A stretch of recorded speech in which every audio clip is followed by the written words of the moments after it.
Welcome to The Grant, the EU funding podcast.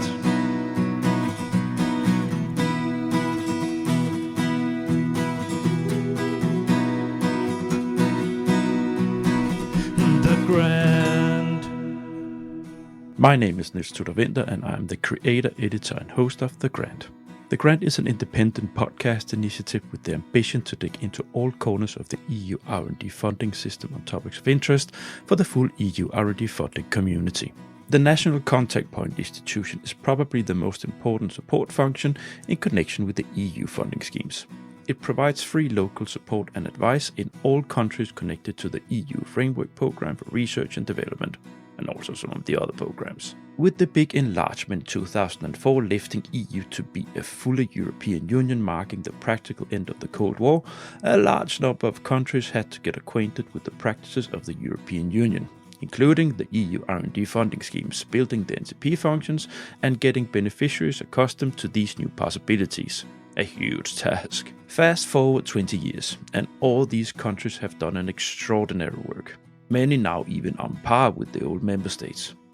I decided to invite representatives from one of them, Poland, into the virtual podcast studio to enlighten you and me on their successful path, how Poland has organized its EU R&D support structures, and the division of labor between their Brussels R&D liaison office and the NCP department in Warsaw. This episode offers inspiration for other countries on how to strategically structure EU R&D support and influencing activities towards the program committees. Please enjoy.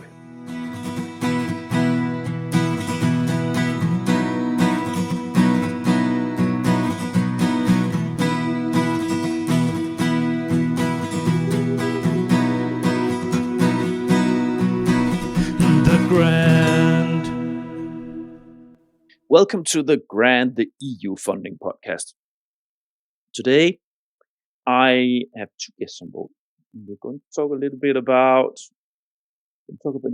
Poland today and how they work with the EU R&D funding. And before I say anything else, because sometimes it tends to be a little lengthy here in the beginning, and my guests, they just sit and wait while I plabber about. So I'll stop that now. Welcome. Hello. Hello. Hello, Niels.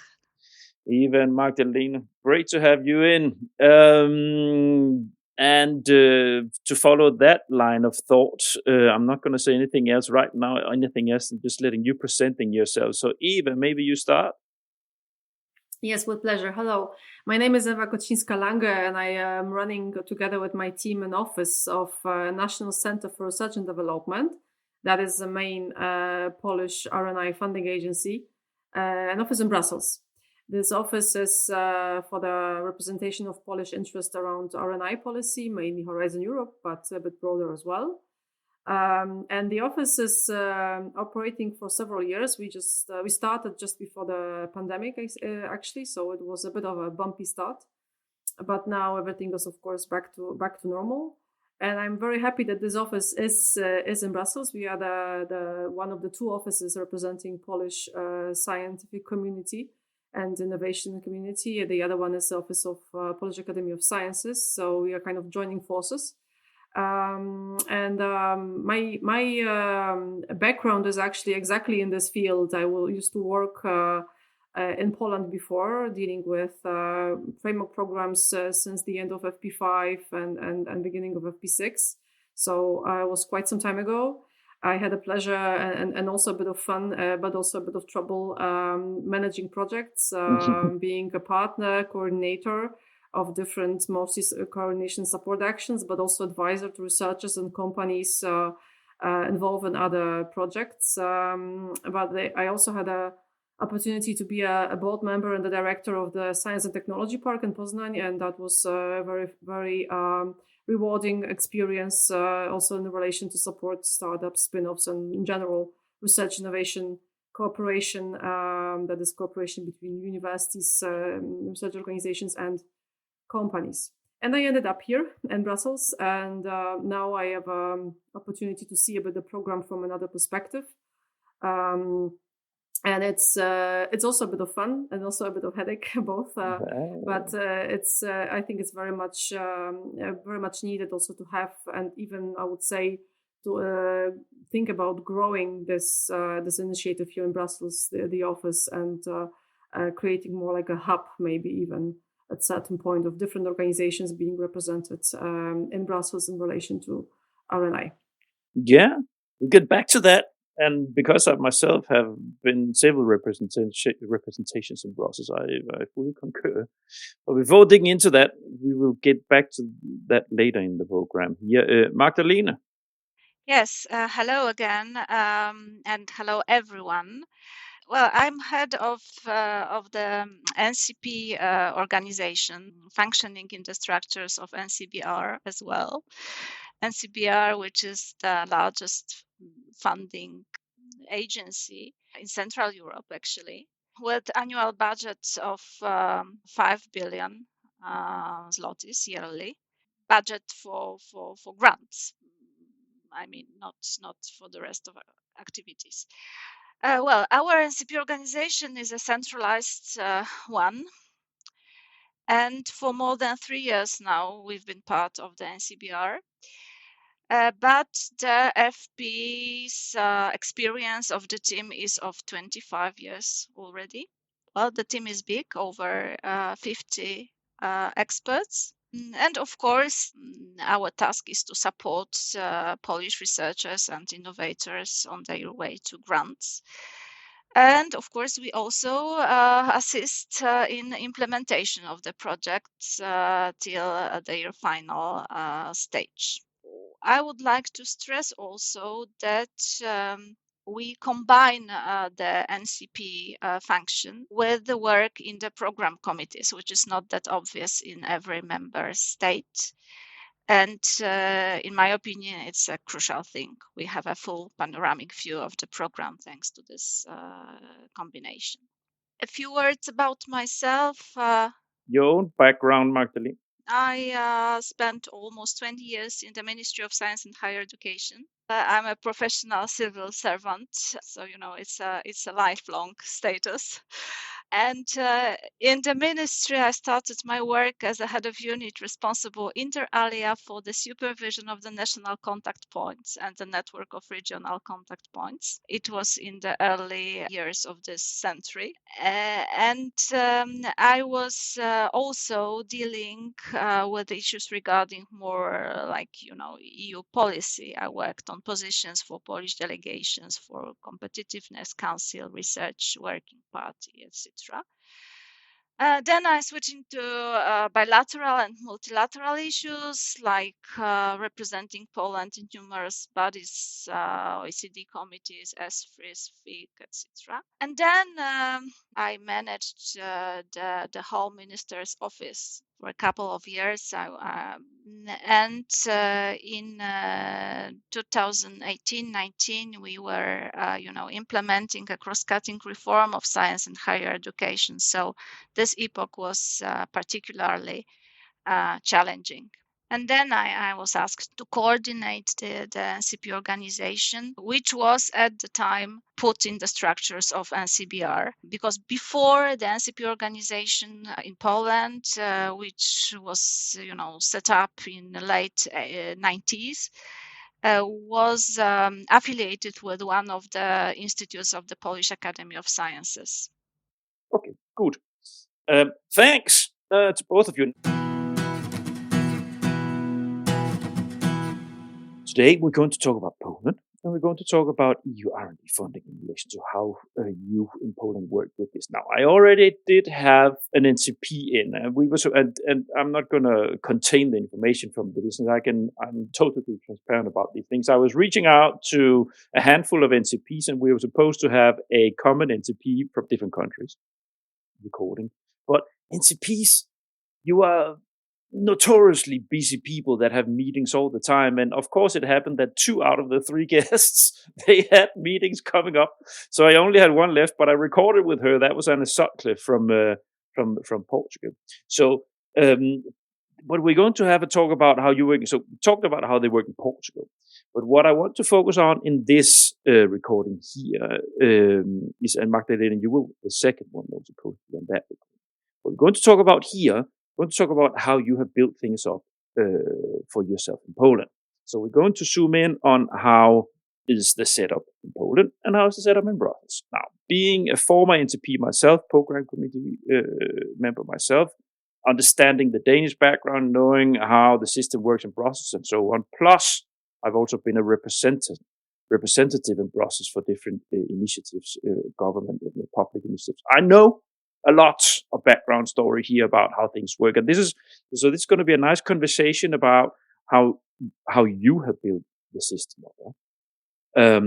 But maybe we have a short fly and a short talk about the Polish engagement in the R&D funding, the framework as such. Did you give it some thoughts before the recording here, seeing the rundown about a fly-in on this? Maybe, but I can qualify that. For instance, if you how it is with your beneficiaries in Poland, is it a challenge to get them to approach funding, or is it not? And is it not? You know, are you satisfied with that? How is the government approach to this? Is it something where you put a lot of efforts into, or do you try to make local initiatives or regional initiatives or something like this? Okay, so the maybe I will start by talking about our general landscape, of course, financed and Yes. well by the government, designed by our NCP organization in a big part. Our NCP organization, as I have just said, is a centralized one, and it's not new. It was set up as such in late 90s.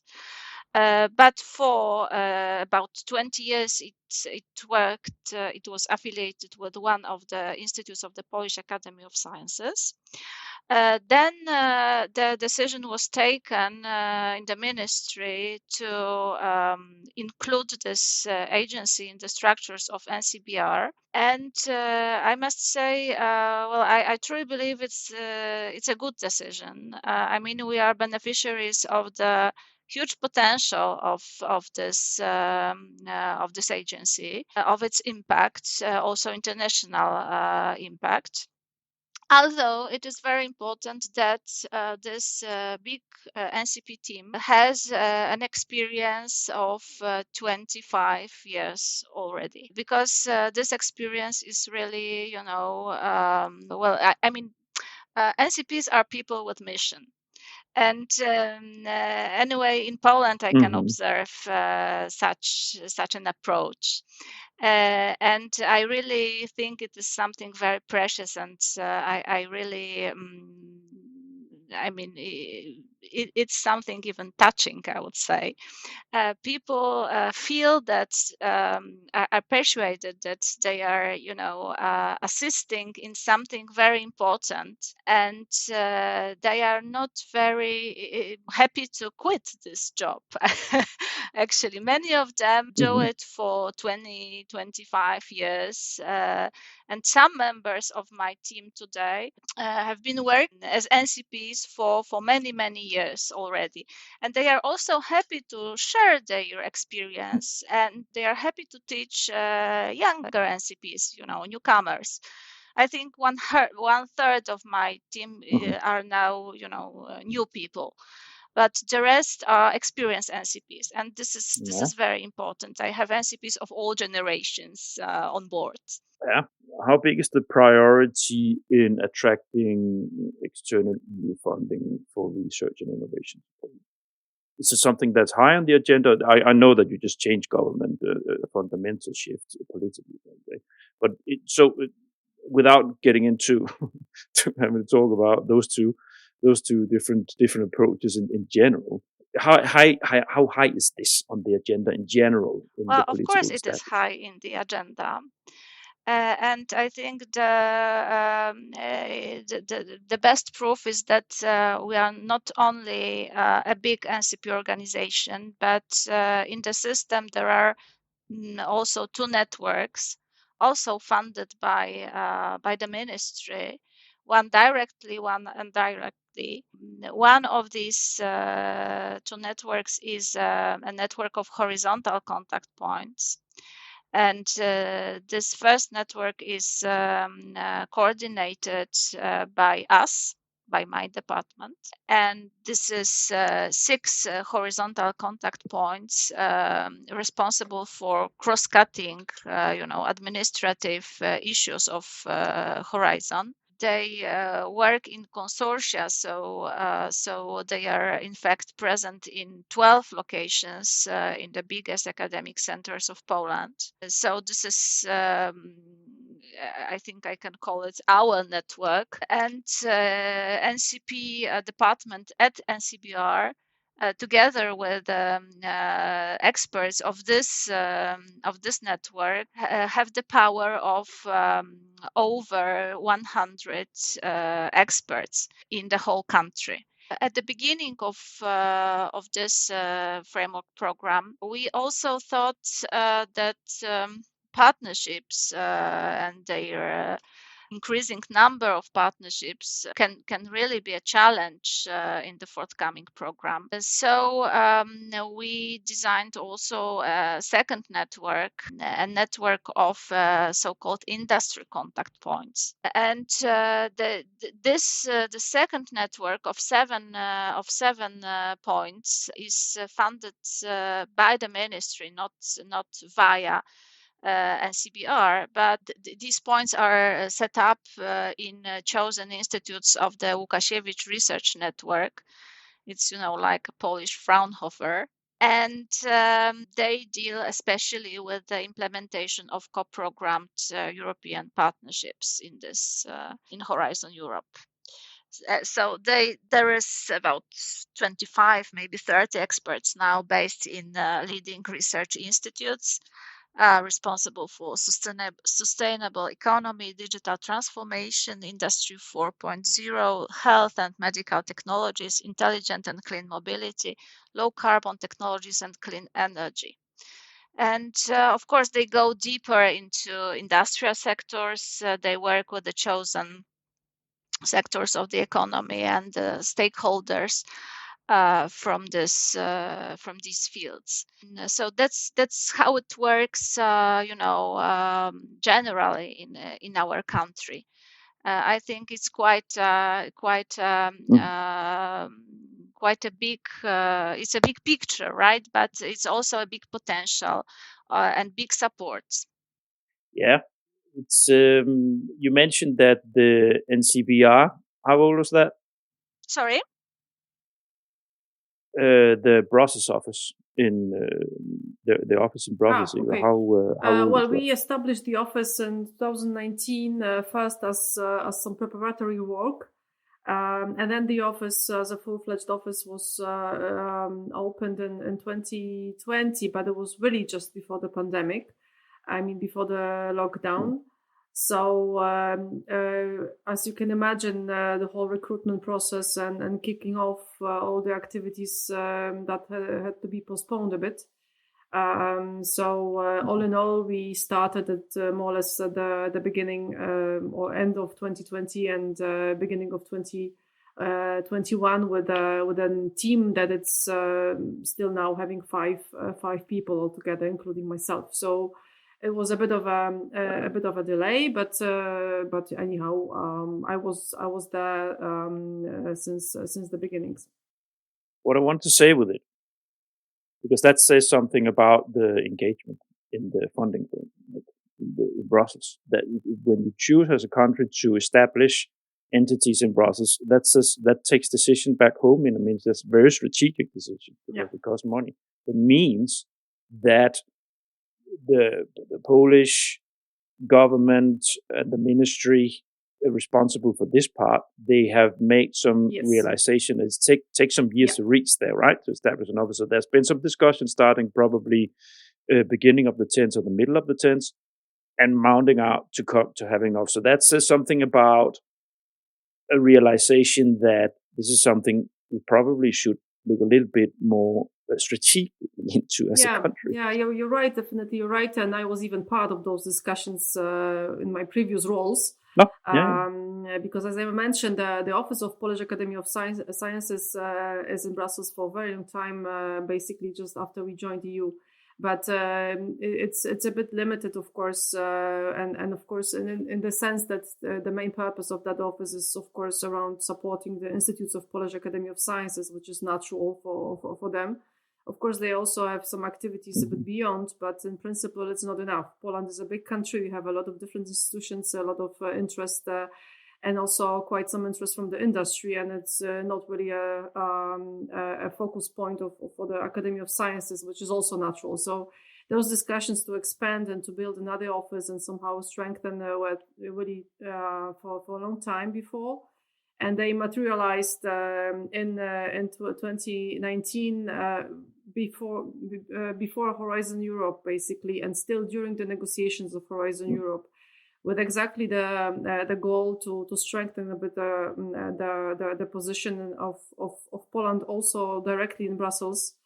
And that was the decision about the Brussels office was made together with a move of NCP, as Magda said, to NCBR as well, to have a bit of a better coordination between the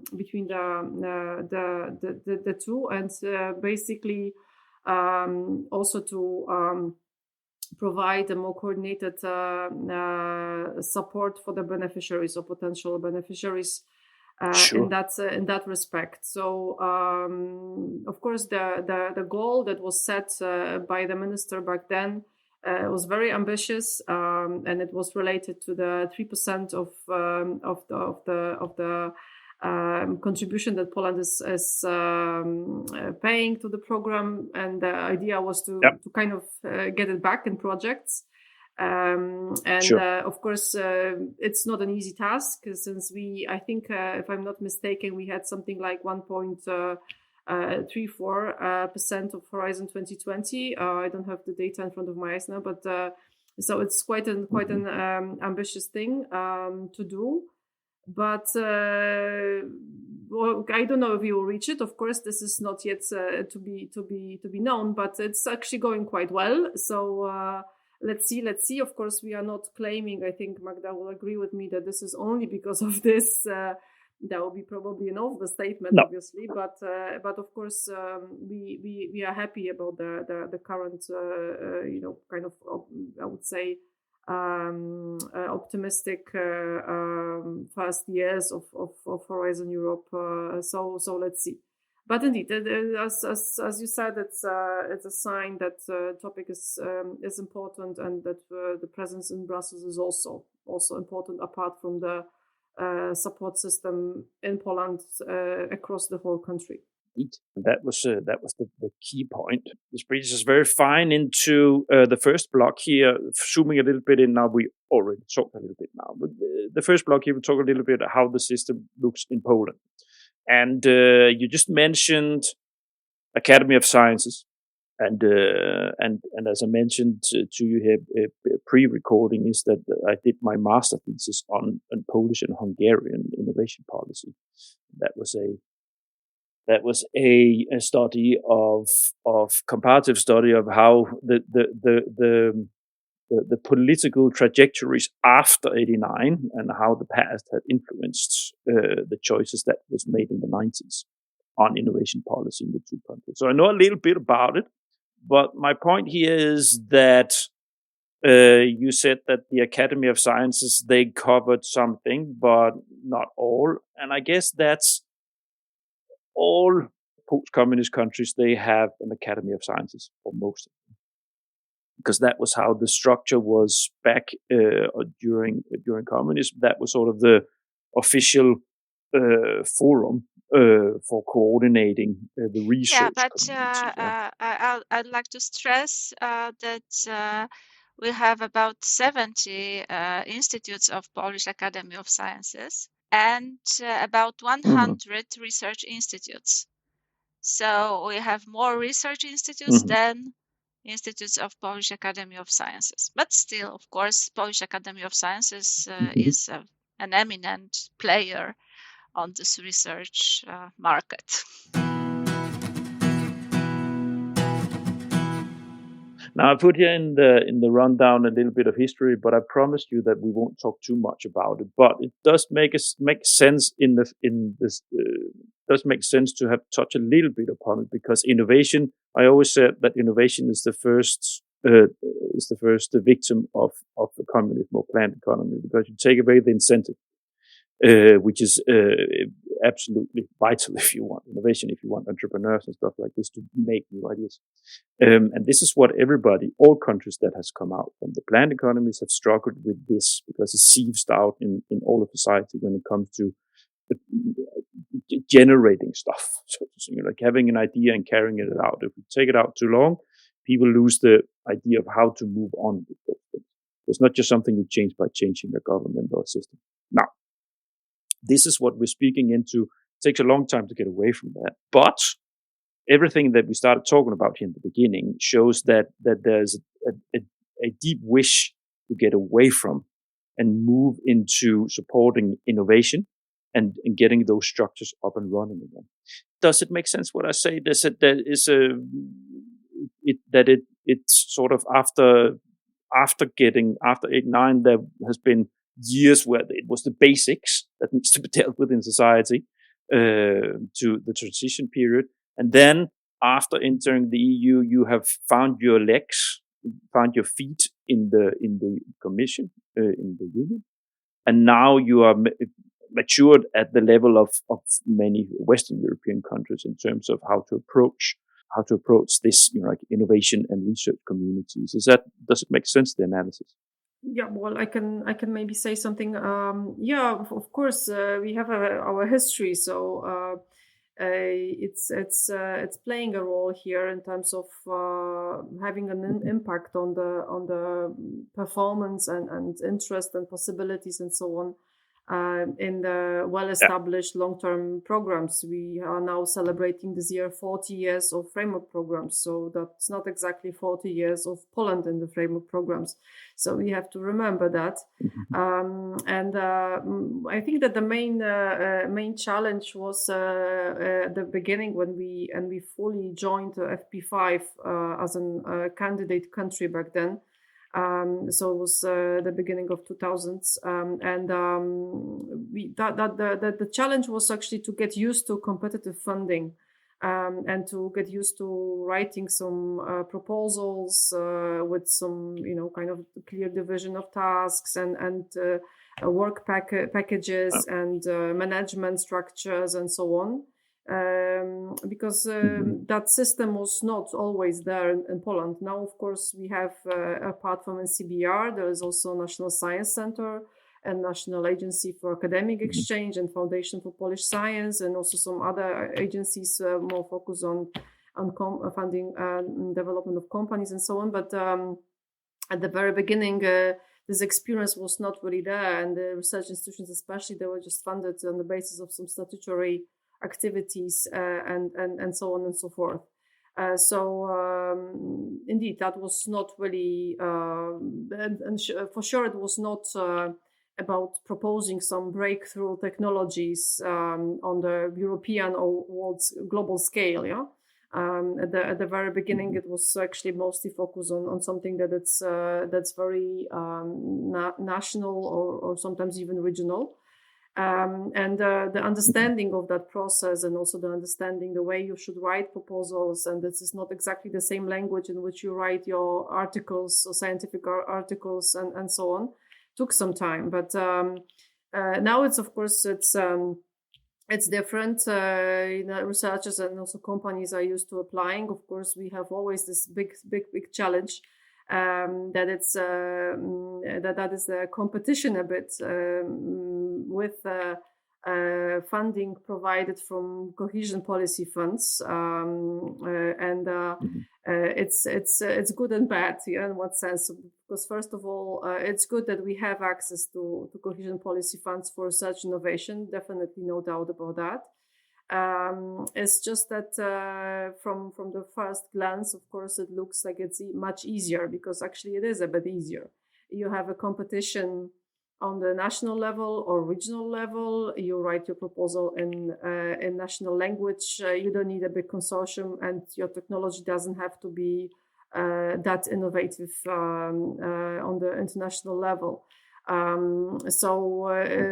Together with joining the EU and having a bigger access to those kind of funds, we observe a bit of a lower interest in framework programs. But within time, it also changed because researchers, of course, understood that, okay, fine, it's great to have those programs funded by cohesion policy funds, but they will not give, like in their point of view, international exposure and cooperation between different institutions and the best ones. So the best, of course, is to combine the two and to have the possibility to use ERDF money for infrastructure, and then to have a state-of-the-art equipment in the laboratory, and to do a project from Horizon Europe at the moment within this infrastructure, and to use this microscopes and so on. So that's a situation here. But yeah, we of course suffer a bit from those years in the past, but it's mostly because of a bit of a different approach to establishing networks, contacts, and in general networking. Yeah. One thing is the basic thing that I mentioned, but when it comes to networks, when it comes to establishing, understanding the approaches, as you just mentioned, to these funding schemes, it takes time. But especially the academic world and communities, they are notoriously conservative by definition, and they stick to each other's lot. They stay in their own groups and so on. This has been a problem. That have been following this. It has been a problem from all the time I've been working with this, that the Western European, from that side of the old Iron Curtain, they kept into their structures, and the Eastern European kept to this. And it was very, very difficult to get them to break down that cleavage, because they didn't find much interest in collaborating with each other, especially the Western Europeans taking the Eastern European research communities in, and companies and so on. So it's something that affects a lot on how a country should approach these things. We'll get back to this when we're going to talk about Brussels. But maybe we have a talk about, because you already, Magdalene, you already shared a little bit about the structure of the government support. But can you maybe elaborate? So you have gathered the NCPs, the national contact points, under one organization now. Yes, is that correct? That's correct. There is one exception only.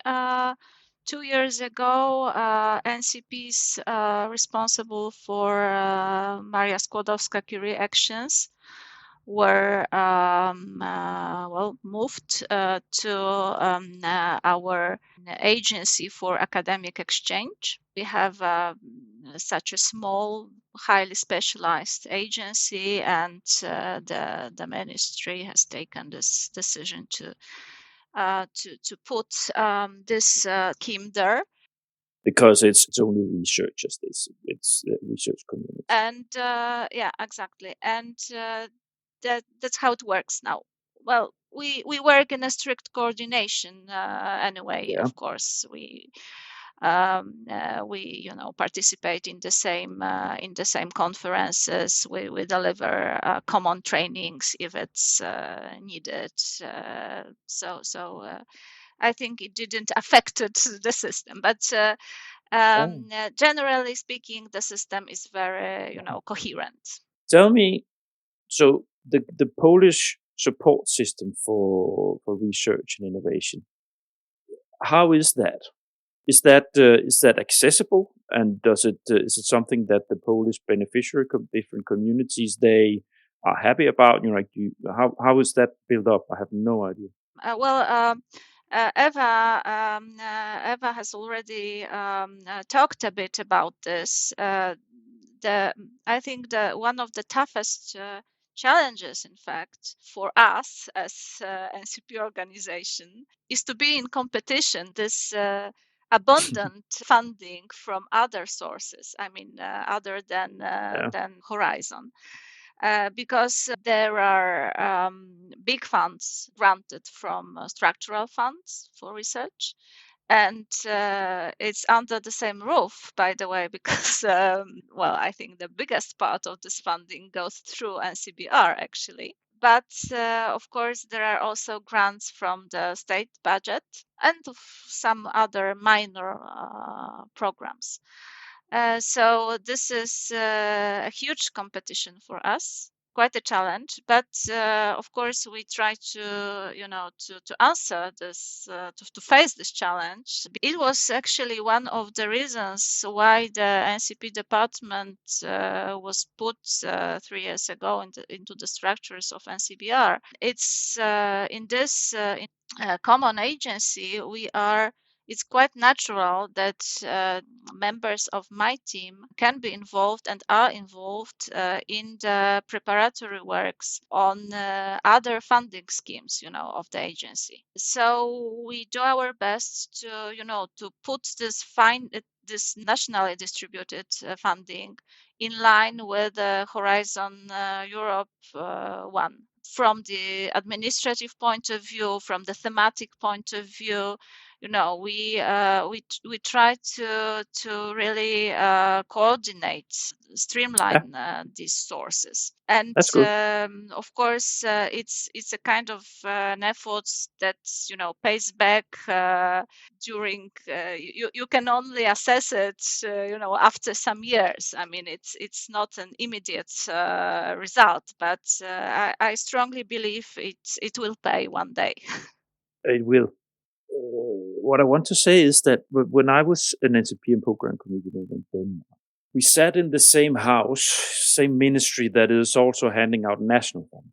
And we did not as such perceive it as a competition. What we were perceiving it more like, sometimes you need, if you have a small company, it's sometimes like throwing them in front of the lions to throw them to the horizon.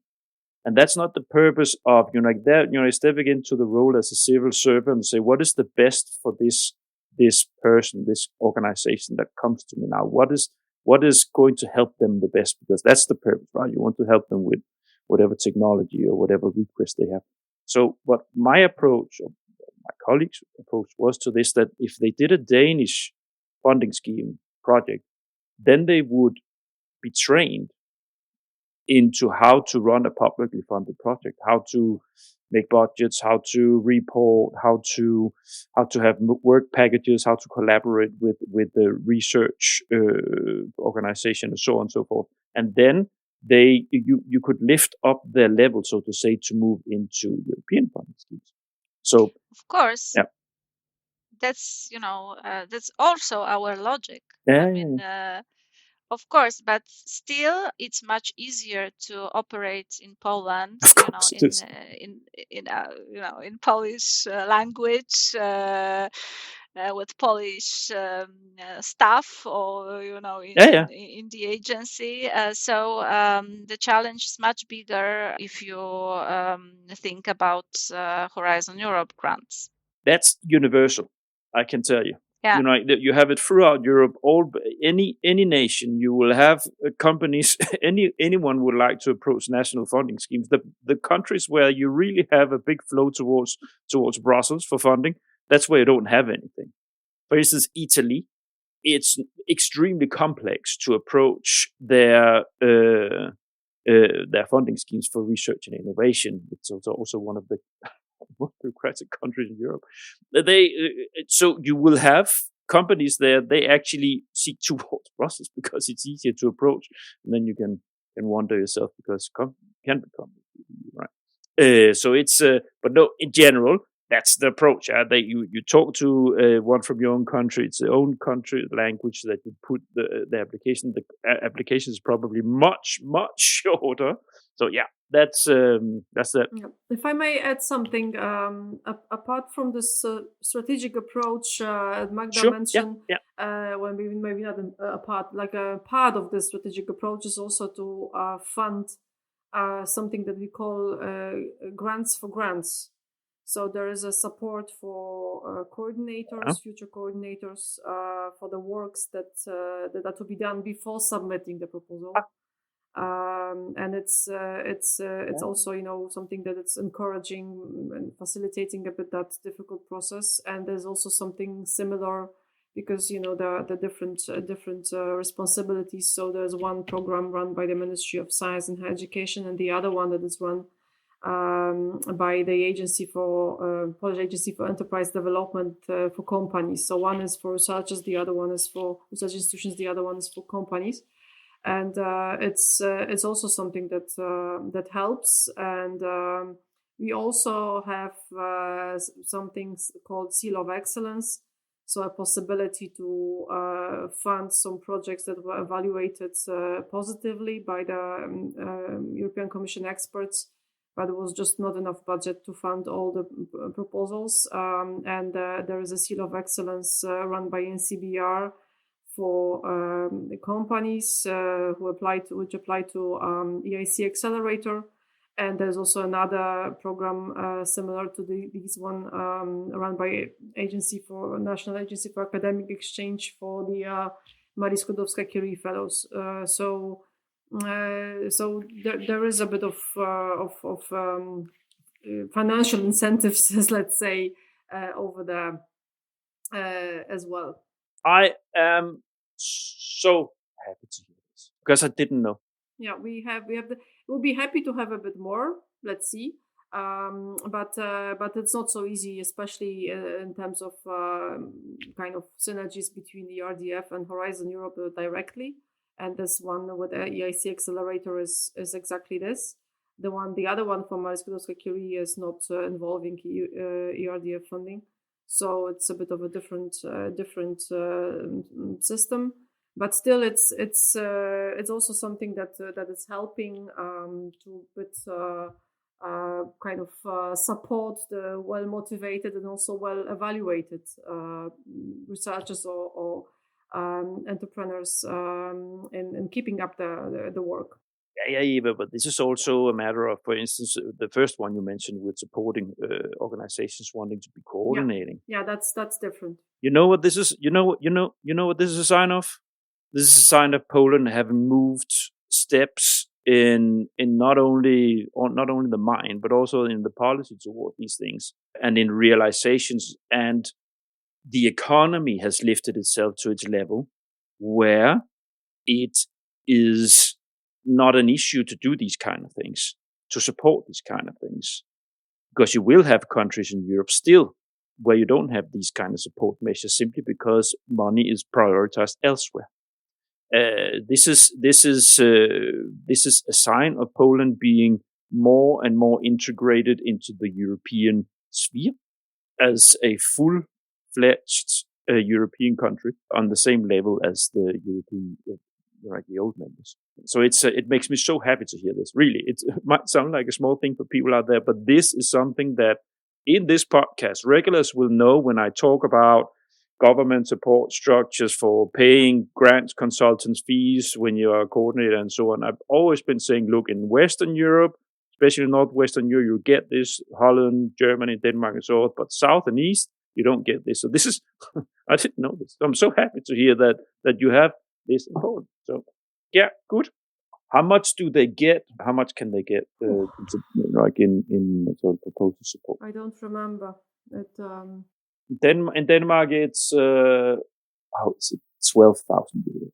But it's other levels of fees you have in Poland and benefit probably. Yeah, well, it's actually for them to decide if they want to pay some consulting company or they want to just hire some people internally to do the job and do some additional things. So this is not specified because it's very different in terms of also potential of the different institutions. Some of them are more experienced, some of them are a bit less. I am trying to find some budget. But that is also a sign of the attitude of the government. Yeah. It shows that there's a commitment where you understand these kind of mechanisms and are prepared to pay beneficiaries to help them. So the last edition I found, there are different editions, so it's changing, was to 30,000 zlotys, or no, up to 40, depending on what role you have and what kind of grant you want to submit to the. So it was between 15,000 zlotys up to 40,000 zlotys. And what's the exchange rate on euros? How many euros? Now it's actually, I think it's 4.3 or something at the moment. So I can follow up on these governmental incentives if you want. Yes, please. Because okay, we already said a bit about the fact that the research system in Poland is a bit fragmented. It's also part of our heritage, and there is about 400 higher education institutions, 100 public and about 300 private ones. And the research is conducted rather in public ones and in very few private universities. And yet it doesn't mean that research activity is dominant part of their functioning. So that's problematic. And the government tried, to boost this research activity and international visibility at the same time of best Polish universities, and established so-called Excellence Initiative Research University called EDUP, according to its to the acronym of the Polish name of this initiative. And the aim, as I said, is to increase the international visibility and the position in rankings also of the top Polish universities. By increasing the number of publications in reputed scientific journals, the number of patents, and obtained financial resources awarded in a competitive manner, first of all from framework programs. So that's a requirement included in this initiative. In 2019, the Ministry of Science and Higher Education conducted the first competition under this program. The universities were assessed by an international team of experts, and as a result, 10 universities which won are guaranteed an annual increase in financing for 6 years in the amount of 10% of the subsidy for the implementation of this of development plans. So that's how it works. So that's clearly, our priority group of beneficiaries with whom we work, because they are highly motivated to get grants from Horizon Europe. Yeah.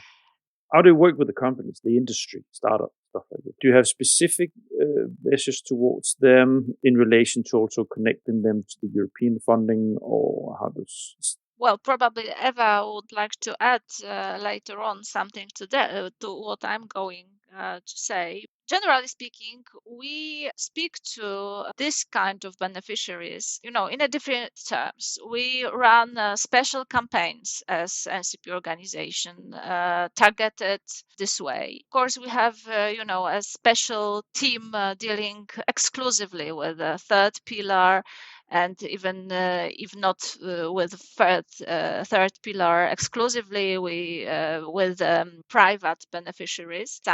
Well, NCBR is not only an agency.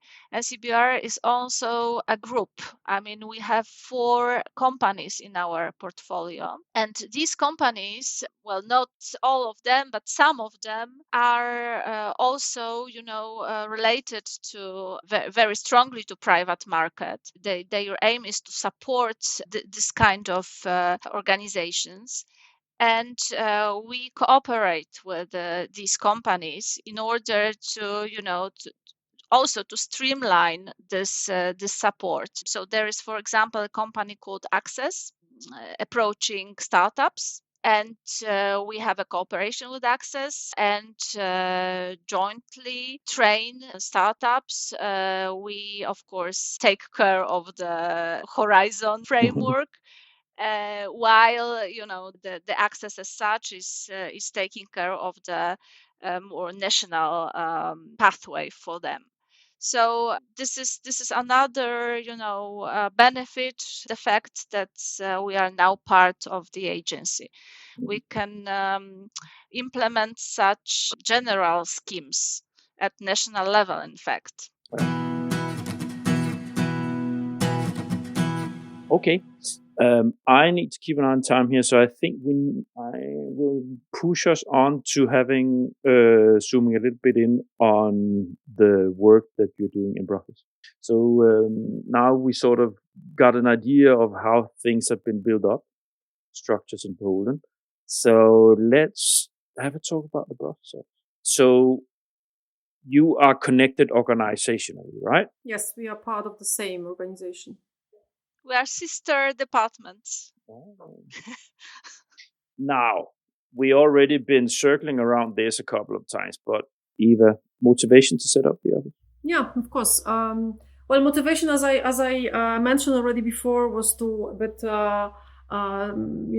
show loud and clear that we are interested and that we are present. So that was to strengthen the Polish voice of R&I community in Brussels, and to have a possibility also to have a bit more daily contact with the whole EU bubble.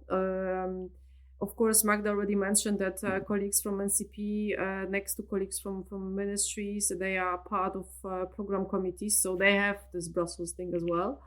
But since we are here on daily basis, it's also helping in that. We are also actually, my team is also, everybody is part of one or two different program committees to have a bit of a, let's say, helicopter view on things. The office is focused on Horizon Europe, but we also trying to have a look on other complementary programs that are here in Brussels. And actually, what's even more important, we also following the policy making process, and we are basically focusing on the future. So that's the main difference also between our activities. I mean, NCP in Warsaw and us. NCP is also very much focused on the current calls, on the support for writing proposals, managing projects. As Magda mentioned, we are not really doing that. There's no space and no point. We are basically taking part in all those discussions about the future, and also listening what's happening here and there, and that's part of our role. And for that, we are in close contact not only with NCP colleagues, but also with ministry colleagues and also with permanent representation colleagues. So this is this kind of intermediary and kind of connecting people also in that sense, and topics role. And that was also one of the motivation to have this kind of support, because at the permanent representation we have one person dealing exclusively with those topics, and it's like really not enough. So that's the support. But the other thing, and this is also working quite well now, it was a bit of a problem at the beginning because of the lockdown. It was about bringing Polish stakeholders, Polish companies, researchers to Brussels. It's not that far away. It's from Warsaw. It's like less than 2 hours flight. From other cities, maybe a bit more. But the understanding that it's important to be in Brussels and to talk to people directly, and sometimes the conferences are there not exactly for the topic, but mostly about the coffee breaks and what you can talk to in the meantime. That this is something that we are trying to also work on and provide possibilities for Polish researchers and entrepreneurs and whatever the organization they are representing, possibilities to meet others. And for that reason, we also are very well networked with similar offices to ours from our countries, different associations operating in Brussels, different networks, and of course, colleagues from the European Commission and European institutions in a broader sense. To a bit explain and translate this sometimes very closed English, Brussels English kind of language, and also attitude towards things. And for that reason, we organize quite some events also at our office to have this space for networking. I noticed. Good. That's one thing. Yeah. So I'm LinkedIn, as you can imagine, because not just because I've been working with this for 15 years, I have a big network within EU R&D, but especially because I'm doing a podcast. I notice stuff. I notice when there's when there's something going on. Yeah, when specific organizations or persons are doing specifically, like a lot of activities, and I've noticed you. So you're doing well. That's one thing. Thank you. Yeah. Good to know. And what I will say is that what a clever decision to have an office in Brussels, because of all the reasons that you just mentioned. It is absolutely vital. It doesn't matter how short there is to Brussels or how far there is to Brussels from the country where you're in. It does not. You need to be in that city, be it in just four walls and a desk and a computer. At minimum one person, better with more, but some sort of representation where you get the feeling under your skin about what is going on, who do I need to meet, who do I need to talk to support the interest of my country, my ministry, or whatever organization. Now we're talking about the government, right?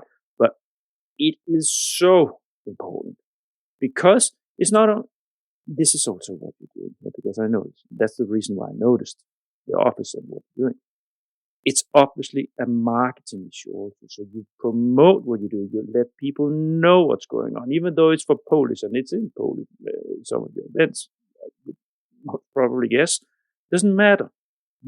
It's being noticed that Poland is there. It's being noticed that you take it serious. You want to connect with the community. You want to collaborate. You want to make cross-border collaborations on research, development, and innovation.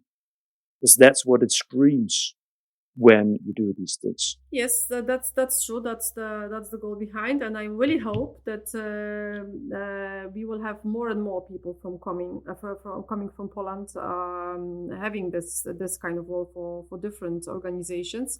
NCBR office is, of course, not only for NCBR. This is obvious. But also 5 people, even if we then add colleagues from Polish Academy of Sciences, so altogether 9 people, it's still not enough as it comes to R&I representation of Poland in Brussels. You just take different countries. We have representations of several different agencies. We have representations of single universities even, or some associations of smaller, bigger, whatsoever. So we would really like to see this number of Polish institutions interested in having someone in Brussels growing, and I hope it will happen. We have one regional office.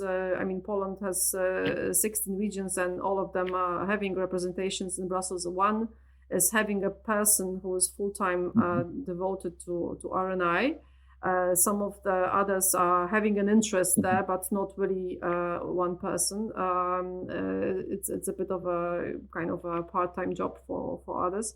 So there's clearly a space to grow and to improve those activities and to have a bit of a better overview, because there are always, as you know as well, thousands of meetings in Brussels, events to attend, people to talk to, and with 5, talking about my team, we are always sometimes looking at the agenda and what to do first.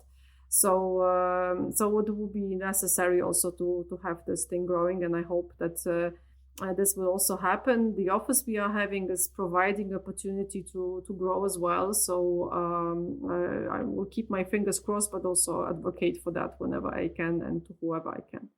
How many people are you in the office in Brussels?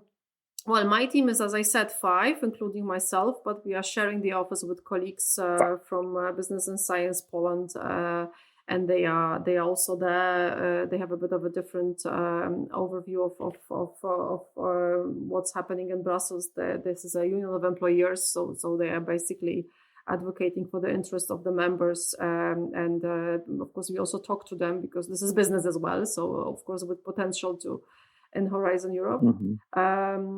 But it's still a possibility to kind of grow the team and also use this office a bit more in a co-working mode as well. That's also perfectly fine. If someone just needs a space to kick off and start an experiment with that. We have a colleague from one Institute of Łukasiewicz Research Network. Magda mentioned them before. Institute of Aviation is also with us. They also understood that there is an importance in having someone permanently in Brussels representing their interest. So this is happening. I'm a bit impatient by nature, so I would like to see it a bit quicker, but it's happening. Yeah. These things takes time. I can share with you that Denmark has an office. I know, but they haven't got 5 people. They have 2 persons and a stagiaire. I know them. Yeah, of course you do. So it's I know Poland is a much bigger country than Denmark, but still you are investing here in with 5 full-time employees in Brussels. So this spells commitment, and it spells that this is being taken serious as a bridge, because that's what it is. The Brussels office creates a invaluable bridge between what's going on in the institutions, research, so what's happening in the program committees, so what's happening in what is the flow, where are things moving within the different technology areas related to the strengths of one's country. So what is moving on in the research areas that are of very strategic importance for us. You can follow that much more closely. You can talk to people. It's not a matter of picking up the phone like you can do from Warsaw, but you can go there in person. You can have meetings with these people, which creates a totally different bridging opportunity. And then you call back to Magdalena and her colleagues, and then you can coordinate with the government representative, with the units back in Poland that needs to take action in relation to if something strategic needs to be done. And here we are slowly moving into also talking about program committee participation that Magdalena mentioned that that the organization is also doing. So my best guess is that there is a connection between the work that you do, Eva, in relation to the program committees, as well as so you have some sort of coordination, what's going on in them. Yeah, of course, we are meeting regularly with colleagues from Magda's team and some exceptions, some people from other organizations. Like in general, Polish members of different program committees. Yes, of course. Yes, because there are, I think, 11 of them in total. No, there are 12 of them, and we don't participate in one of the committees, which is MSCA committee, because we are not MSCA NCPs. And Eva, I think you don't attend these meetings neither. But we are present in all the rest of committees. We are also head of delegations in a few of them. But in the most of committees, we have joint teams from Brussels NCP organization and the ministry. So we are in the daily coordination, which makes many things easier, right?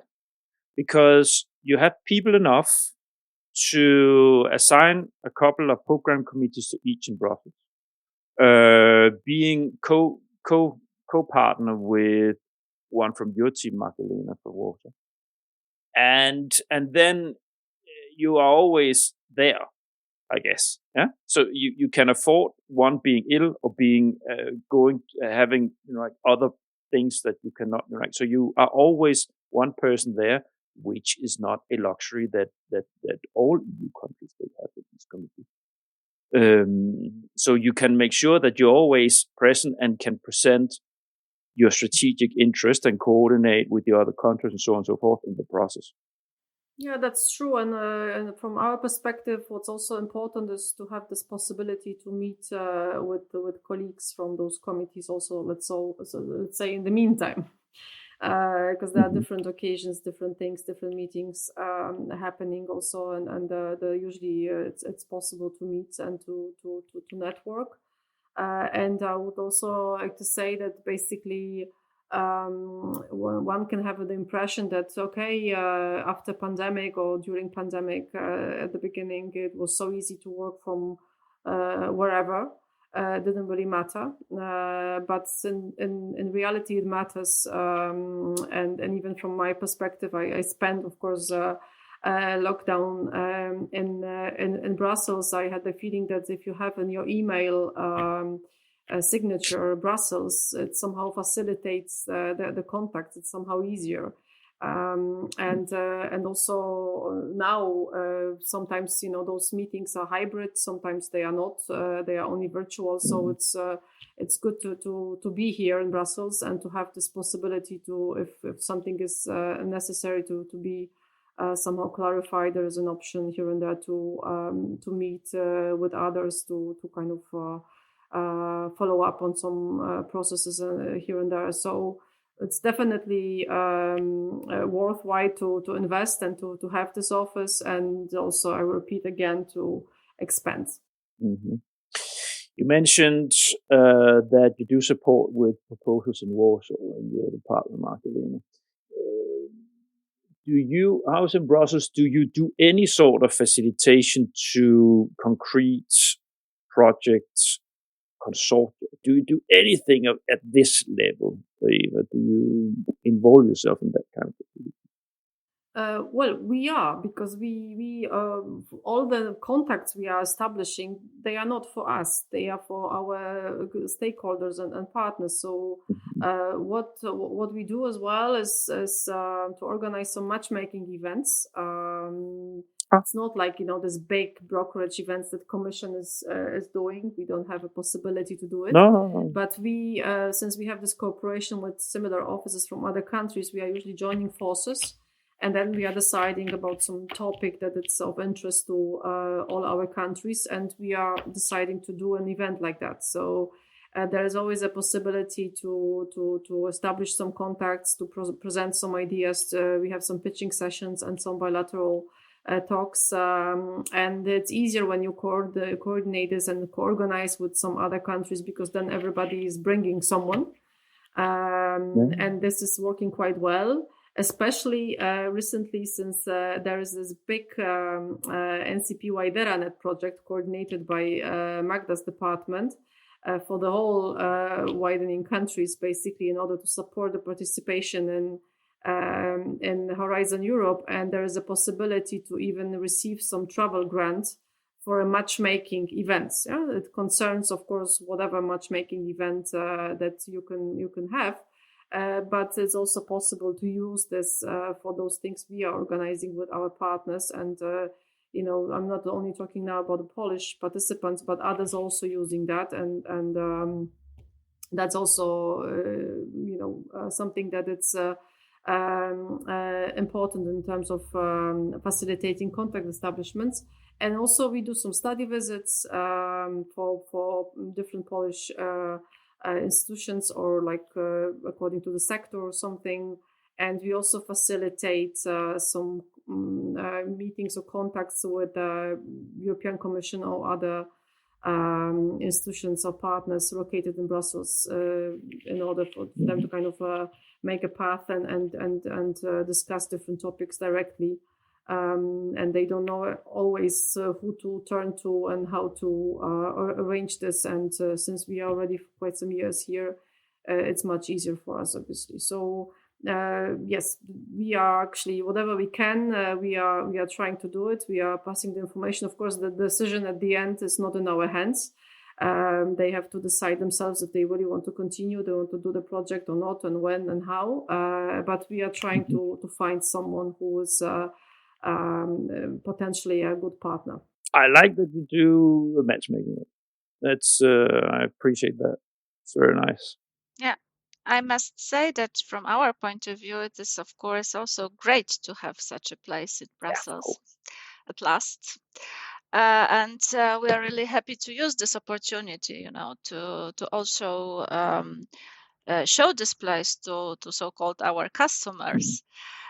Because we as NCPs, we also organize some matchmaking events or some events of different kind, also in cooperation with Commission in Brussels. And most of them wouldn't be possible if there were not such a place like Eva's office. I think a perfect example of what we can do and we do together is our Polish stand at European Hydrogen Week in Brussels, organized last autumn. The NCP department, my department, we run a stand for Polish community there. So it was quite a brave action, I must say. And a part of this Polish week in Brussels was, of course, a matchmaking event, a networking event, at the office. And it was,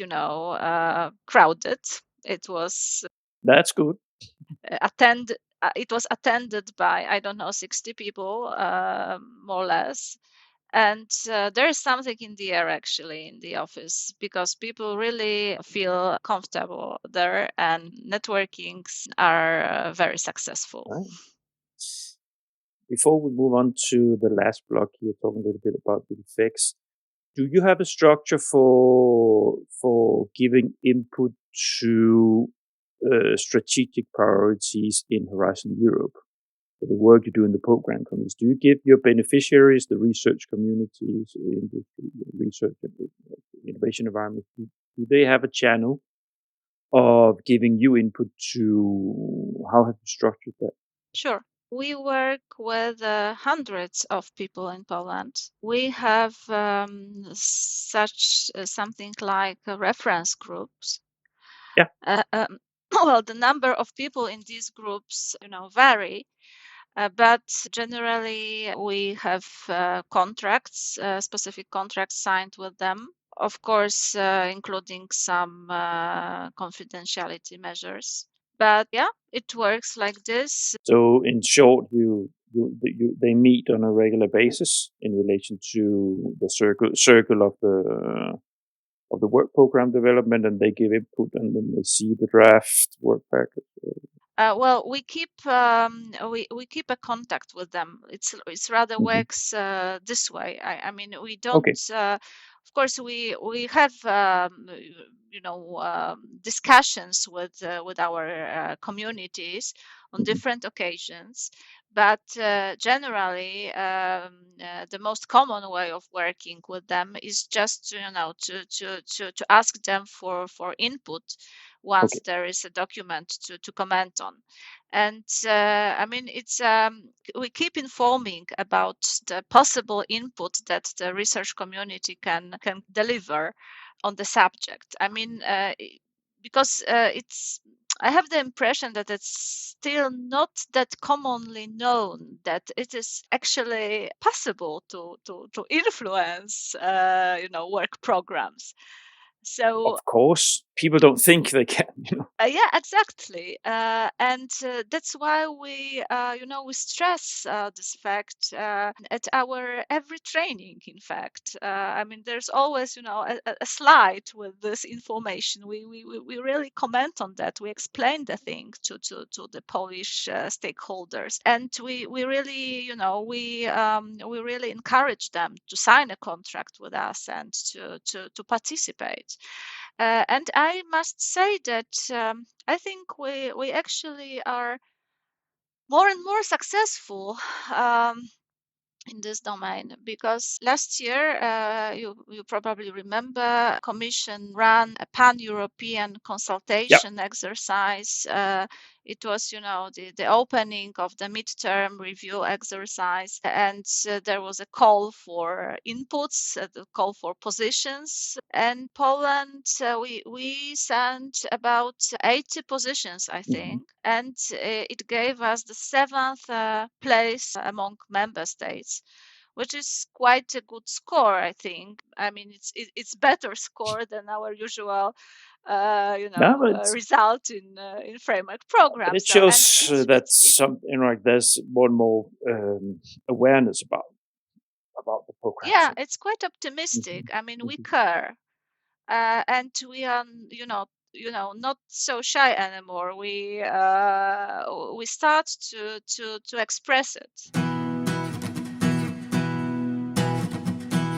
And it's bridging us very well into the last block here, effects of the work that you've been doing, because I know from my background when I was working for the Danish government that the political back curtain for this kind of work is that we need to attract more external resources to our companies and like innovation and research communities. So I know probably my best guess is that you have to when you're directors, when you're heads of departments or managers and so on, when it seeps down from the top levels of the ministry, there's something about this. You also mentioned 3% earlier, Eva. So that's the back curtain, and probably it's the same as in Denmark. It's not like you've been punished in the department if you don't reach these things, but it's something this is why money is invested in employees to do this. And this is why you invested in a Brussels office from the government point of view.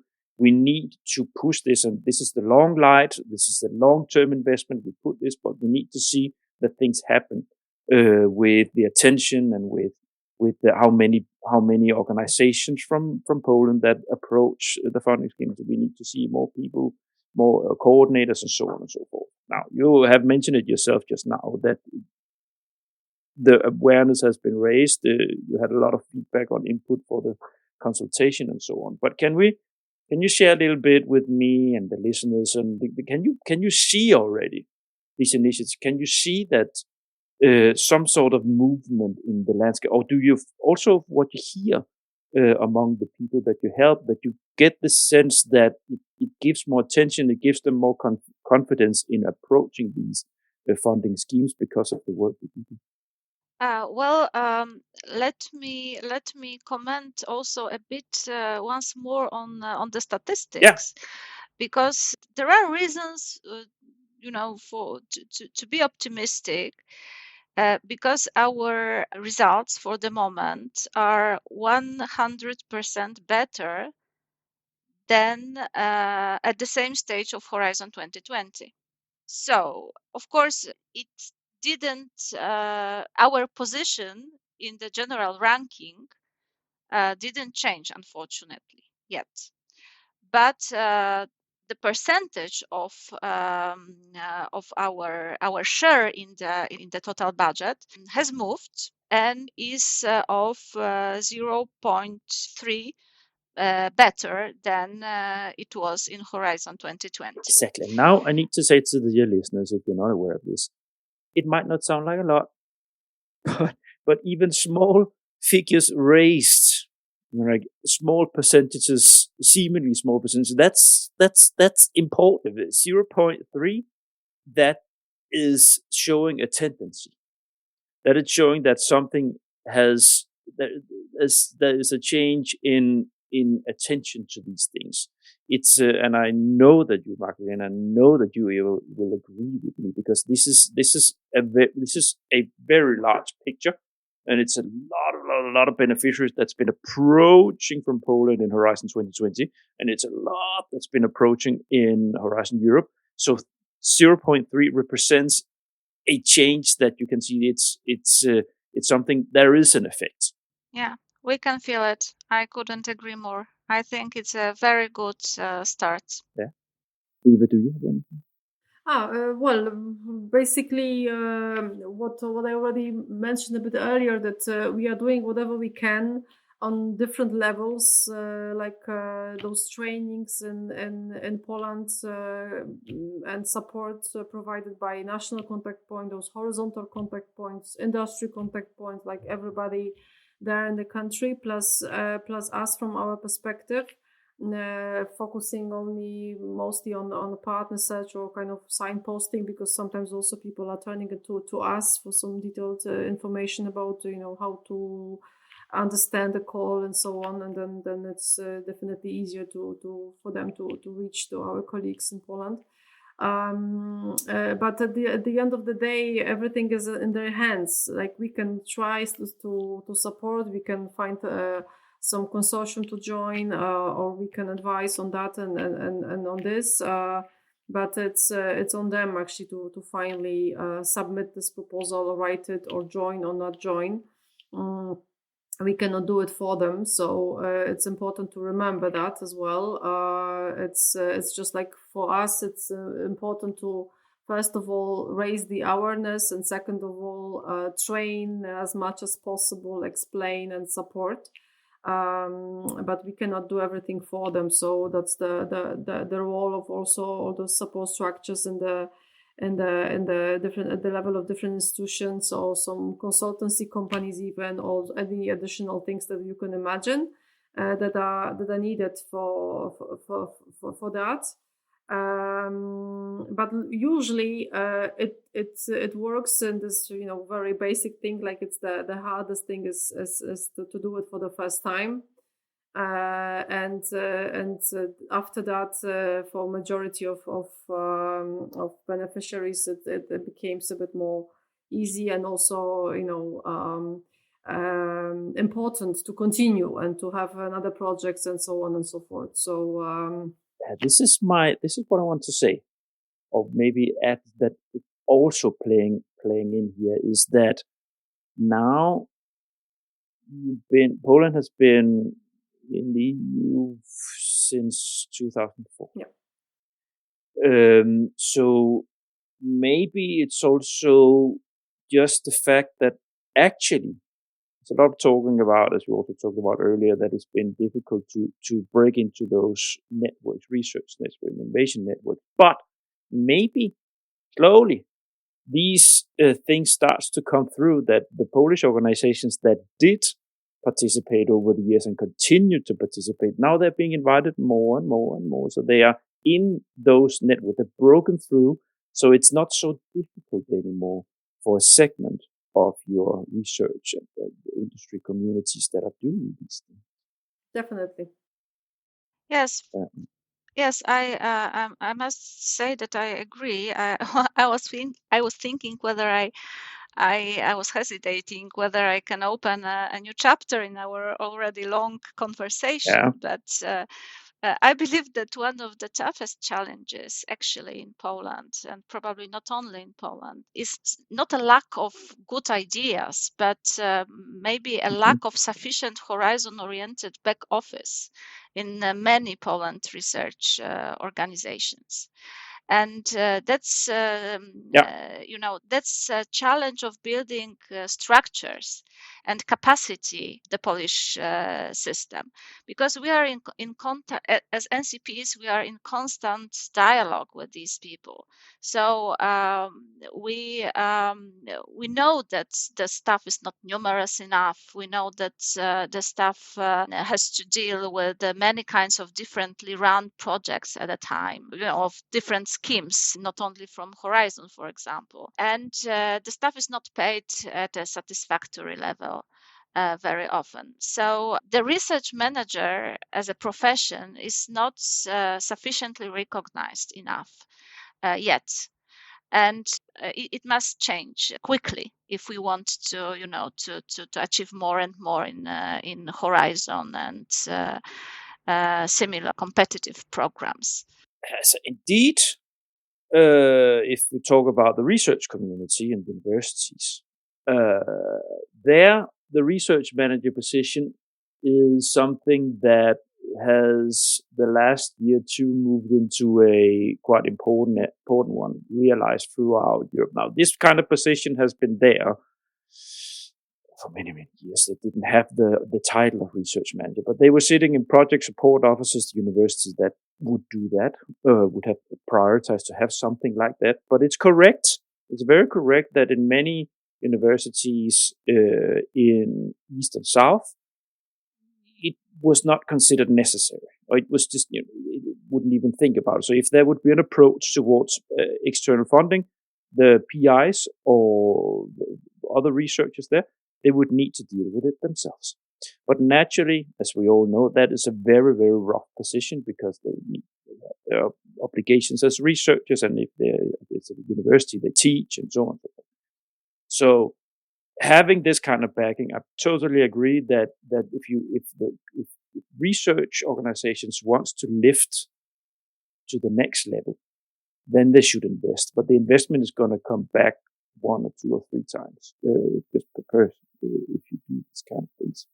I have actually recently, just a couple of weeks ago, from when we talk now, later of course, but I had a Slovenian research institute, and they do not have a lot of research members there. It's quite small, but they had managed in their institute to have people who have been there for a long time and who knows EU funding, and then learning side by side, to the younger and so on. But still, that's rough. They made a success out of that in that specific chemistry institute, but it's rough. So I agree. It's something that can lift your research organization to a totally different place if you understand. Yeah, and I can say that I think that people, research community already sees the problem. Because we as NCP, we organize, a whole training scheme for them. We call that Horizon Europe Managers Academy. And our offer consists of 9 weeks of training, 2 meetings a week, explaining the whole life cycle of Horizon Europe grant. And this training scheme became incredibly popular. I mean, we have now 1,200 alumni after 2 editions of this training scheme. So, people fight to enter this training cycle. Oh, that's good. Yes, we are really proud of that. I mean, it's not our first task. I mean, as NCP organization to deliver such structured training for research managers. But that's the diagnosis. I mean, that's a huge lack in the system, and that's a kind of answer we can give.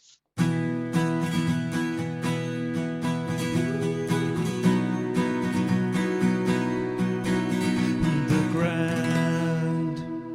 Then now you mentioned your toughest challenge. What you have in mind, Eva? Toughest challenge? Securing external funding to Polish beneficiaries? Well, obviously, this is what I said at the beginning. We still have to somehow convince the ones who are so successful in other funding that Horizon Europe is the program that they should be active with. So I think that's something that we have to still work, because I think that the potential is much bigger than what we actually are now having still, even if we think of a race of the success.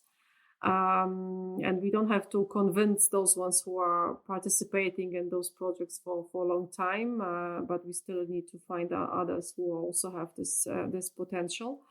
But like from just from the office perspective, from Brussels, Yeah. I think what we especially need is to have a wider understanding of the purpose of presence in Brussels for different organizations, and that concerns coming to different events, speaking at different events, being there, being also an expert for the Commission. And I don't only mean the evaluation and monitoring, but there are different expert groups here and there. It's important to be there, to have those contacts, and to have this possibility to talk directly to the Commission, and also a bit understanding that it's possible to talk to the people hired at the European Commission, because sometimes there's a bit of fear there on the level of individual researchers or entrepreneurs. They don't know how to approach them. So I think this is the key challenge that we have to basically attract more Polish researchers and entrepreneurs to Brussels. Yeah. Do you a follow-up question here, which is not something I normally do in the Topics Challenge, but do you also? So you mentioned the experts groups. That's one place, but do you also help your stakeholders, beneficiaries, into any of the fora that is giving input to Horizon? Technology platforms. You mean, but you have something special in mind? For instance, technology platforms, the places where they sit and discuss industry and research, discuss technology input for the different parts of for instance, the energy work. Well, wherever we can, and whenever there is a place for an expert that can help us with this planning process, we do it. Because of course we cannot know everything, especially my Brussels teams. We are just 5. It's impossible to be really focused on one area only. With NCP is a bit easier, as you had 50 of them, so there's a better specialization, but still it's impossible to know everything. So we really want to see wherever possible some experts, and it's actually happening wherever possible. Yeah. Mm-hmm. So yes. No, thanks.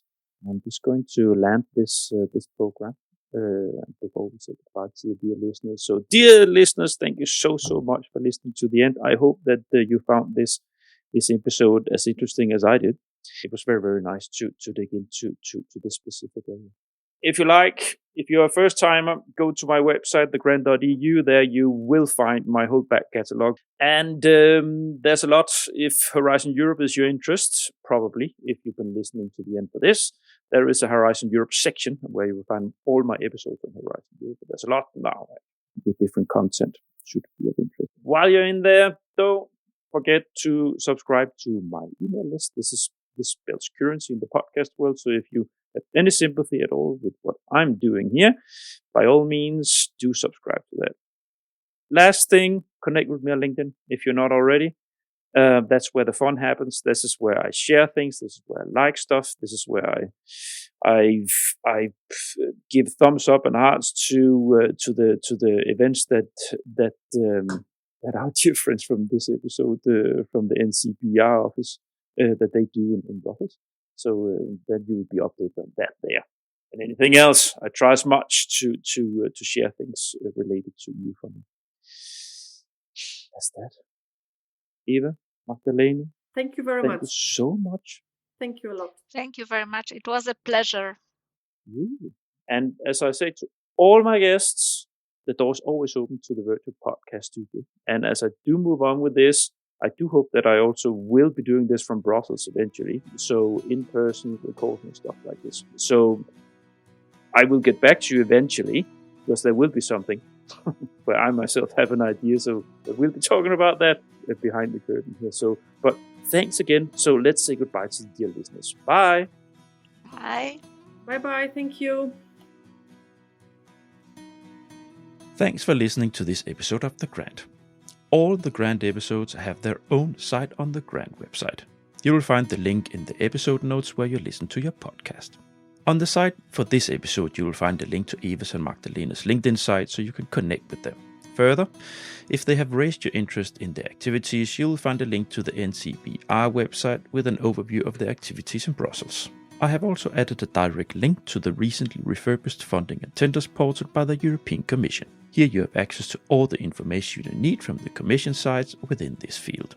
Finally, I have added a link to my facilitator category of podcast episodes, where you will find more interesting podcast episodes related to help and support towards EU funding. In next week's episode, Rita, Christian and I will continue our AI series, zooming in on the aspects related to the practical use of the large language models, ChatGPT and all that, versus the philosophical and ethical considerations. You can indeed look forward to that. Finally, some of you might have noticed that I launched a collaboration with Grant's consultancy company Inspire Science a couple of weeks ago. Together, the great team of Inspire Science and the grant developed Inspire Science's own series of 3 episodes flagging their capacities within different areas of supporting research organizations towards EU funding. Next episode is released this Wednesday, 5th of June, and will be an introduction to the lump sum budget principle. That's with Managing Director Johan Barsev that many of you will know. You can also have your own podcast episodes. If you have a specific message within EU R&D funding that you want to share, or think that the podcast and sound would be an appealing tool in your communication strategy, please reach out to me for a conversation on how I can help you to make that happen. See you next week.